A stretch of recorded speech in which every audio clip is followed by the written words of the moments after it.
lungdam na lai sang tho ma ko alian sagi anew som ni le pan som thum chiang tua mun panin Jesu pai khia a tirel le sidon kim na ya apai hi ama in khada lut a ama omlam kwama in a thelo na ding a u thang in ki im in ki sel zo ke hi a hi zong in tanu sunga khanin lut numei khatin Jesu a om na thu azak chiang in thakhatin hongpai a khephunga abok sukhi tua numei Syria gam Phoenicia aswak Greek mi a hi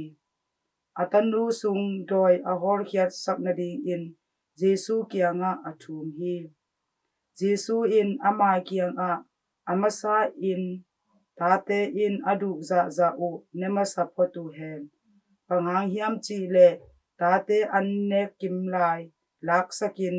uite piak ding kilom lo hi achi hi a hi zong in tuanu in himahi topa o a hi hang in uite na ngon in tate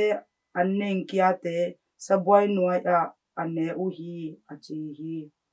tua chang in Jesu in ama kiang a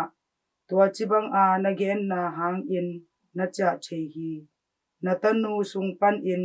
joy kilo pai khe khin hi achi hi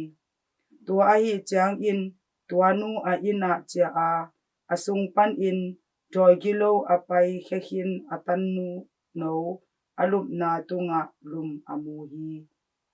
hi in topa lungdam na lai siang tho ai hi Kristu topa o na tunga phat na ta hen